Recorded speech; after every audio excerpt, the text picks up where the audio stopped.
السلام عليكم، ان شاء الله تكونوا كامل بخير، اموركم طيبه وصحتكم بخير. اليوم جيتكم بهاد الوصفه اللي تشهي اللي هي البريوش. راح نعطيه لكم بكل اسراره باش تنجحوا فيه من اول مره. كما راكم تشوفوا وصفه قطنيه، يجي كل قطن، والبنه ما نحكي لكم شغلكم شريتوه من برا. بلا ما نطول عليكم نبداو في المقادير اللي هي عندنا 75 غرام سكر، 75 غرام حليب، مغرفة خميرة، 75 غرام تاع البيض، وعندنا 113 غرام تاع الحليب. بيان سور عندنا 350 غرام تاع الفارينة. نبداو بالطريقه البنات. عندنا الكاس تاع الحليب بيان سور يكون دافي، اللي قلت لكم اللي هي 113 غرام، انا حسبت بالغرام ما حسبتش بالمليلتر. دونك 113 غرام تاع الحليب دافي ماشي سخون. الخميره لازم تكون ما فتحتوهاش فوق اسبوعين، يعني اذا كانت عندها فوق اسبوعين مفتوحه من الافضل انكم تشروا واحده اخرى، لانه كل ما فوق الاسبوعين راح يقل التفاعل تاعها. مع ال 75 غرام تاع السكر نخلطوهم شويه، نخلوهم دقيقتين 3 دقائق لو طون اللي هذيك الخميره تنحل، مش حتى تتفاعل عادي. شوفوا لو طون اللي نحلت شويه ضفت لها 75 غرام تاع البيض. مر ما نضيفوا البيض راح نضيفوا باقي المكونات اللي هي الفارينه، القرصه تاع الملح ولافاني وزيست تاع القارص.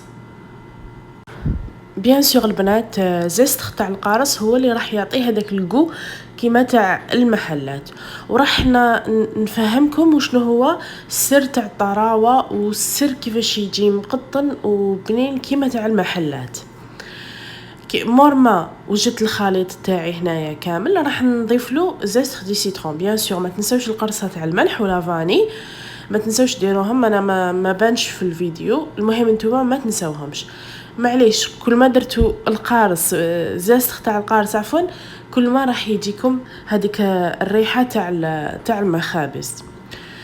انا هنايا درت تقريبا حبه كامله تاع زيست دو سيترون. بيان سور ما توصلوش للابيض باش ما تجيكمش هذيك المراره. وهنا الفارينه، اول حاجه بديت ب 250 غرام تاع الفارينه. بيان سور استعملوا فارينه تكون متوسطه في الجلوتين، ما تكونش ناقصه اللي هي 45 اللي هي تاع الحلويات، وما تكونش تاع الخبز. راح نستعملوا ما بيناتهم. بالنسبه اللي موجودين هنا في السعوديه اللي يحبوا يستعمل يديروا فوم ما يصلحش، لانه فيه 8 برك تاع البروتين. وكما راكم تشوفوا لهنا البنات في الطريقه راني ندخلها الهواء بهذه الطريقه. هنا كنت درت غير 250 تاع الفارينه، دخلت لها الهواء، من بعد بديت نكمل حتى 350. بصح هذيك ال 100 غرام نديرها غير بشويه ونشوف لاباط تاعي وقتاش راح تلملي. اذا تلمت في 300 خلاص ما نكملش هذيك 50 غرام. اذا ما تلمتش راح نكمل لها 50 غرام، يعني كل حاجه راح تولي 350. ان شاء الله راكم فهمتوا، باسكو كيما تعرفوا الفارينه كاين اللي تشرب كاين اللي ما تشربش. لي في الجزائر ممكن انكم يعني تستعملوا تاع ال 45 وال 55، او انكم تستعملوا 55 وحدها، باسكو ال 45 ما تصلحش، يعني راح تجيكم يعني تجي شبه شغل الكاطو ماشي بريوش. دونك ننصحكم تستعملوا 55 باسكو كاين 45 55 65. دونك يعني 45 55 و 65. دونك استعملوا ال 65 اللي هي في الوسط احسن. اللي ما عندوش يستعمل يعني نص يعني بين اسمه تاع الخبز وتاع الكاطو يستعملهم نص. هنايا في السر تاع الوصفه تاعنا اللي هي الزبده. كما راكم تشوفوا راهي كميه كبيره تاع الزبده بالنسبه الكميه تاع العجين اللي راهي غير تقريبا 350 غرام. استعملنا فيها 75 غرام تاع الزبده. كما راكم تشوفوا نديروا زبده بارده ونقعدوا نعجنوا. كما راكم لهنايا تشوفوا قدامكم العجينه شغل تولي هكا تلاصق كامل في البلان تاعكم. ما تخافوهاش وتبقاو تعجنوا حتى تذوب هذيك الزبده وتتحصلوا على هاد النتيجه، تولي ما تتلاصقش. ونقدروا نروليوها بهذه الطريقه. شوفوا تبعوا بنفس الطريقه تاع يدي كيفاش راهي تمشي. شوفوا راني نخبطها ونرولي للقدام. شوفوا البنات غير نشدو هكذا نبدا نشوف بلي هذاك الغيزو تاع الجلوتين راهو تشكل لي. دوكا البنات واش راح ندير؟ راح نخمرها المره الاولى، من بعد نكورها، من بعد نخمرها المره الثانيه باش نعاود نطيبها. يعني العجينه تاعنا تخمر مرتين. المره الاولى اللي راح تكون نحطوها ترتاح تقريبا ساعتين على حسب الجو، يعني من الافضل تخلوها ساعتين او ساعه على حسب نتوما الحراره تاعكم. من بعد نعاودوا نكوروها بهذه الطريقه ونخمروها مره ثانيه.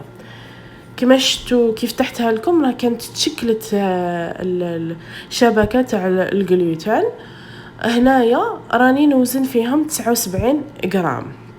انا حبيتهم يجوا شويه كبار، دونك الميزان هذه يرجع لكم، تحبوا نتوما تقسموا كيما حبيتوا. انا حبيتهم شويه كبار دونك حبيتهم كيما تاع برا، دونك درتهم 79 غرام وخدمتهم بيدي. شكلتهم بهذه الطريقه، شديتهم كامل من تحت باش الحبه تاعنا تجي شابه. ومن بعد نحطوهم في البلان دو طرافاي ونبداو نخدموا بصبعتينا ونتيريو الصباع الكبير. يعني ان شاء الله راكم فهمتوا، ندوروا ونعطيو الصباع الكبير ونرجعوا. هذا ما كانوا الطريقه اللي باش نديروا الشوكولا. نخلوها مدوره باش ما تجيناش ترانسبارونت من الفوق، نحفروها غير من تحت، نعمروا بالشوكولا ونعاودوا نغلقوها بهذه الطريقه. ونفس الطريقه نعاودوا نحطوها في البلان طرافاي ونشكلوها بشكل دائري بهذه الطريقه هذه. يعني حاجه سهله البنات. وشنو هو اني مديت لكم الاسرار تاعو باش يجيكم البريوش تاعكم مقطن، اللي هو كميه الزبده اللي راح تكون فيه. يعني هذه في 250، يعني في 500 راح نستعملوا 500 غرام، عفوا في 500 نستعملوا 150 غرام، في كيلو نستعملوا 300 غرام تاع زبده. يعني شوفوا الكميه تاع الزبده اللي باش تخلي لكم لي بريوش تاعكم يجوكم بنان وطريين. بيان سور ما نستعملوش عفوا الزبده، نستعملوا لا مارغارين. هذه حاجه ضروريه ننبهكم فيها، اللي هي لا مارغارين ماشي الزبده، لانه الزبده راح تجيكم يابس. هنا مسحته بصفار البيض ورشيته بالسمسم اللي يكون محمص. نتوما رشوه باش حبيتو، بالسكر، بالسانوج، ديروا خليط كي ما تحبوا. شي يرجع لكم. تقدروا ما ديروش الشوكولا لداخل وديروا السكر من الفوق وتعمروه بلا كريم باتيسير كيما حبيتوا البنات ديروا.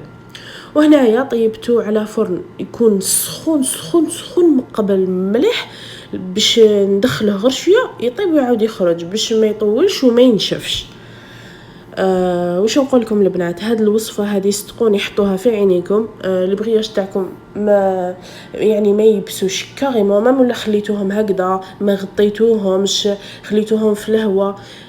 صدقوني البنات تبعوا هاد الوصفه وما راحش ما راحش تستغناو عليها ابدا. كما راكم تشوفوا درت وحده صغيره لوليدي.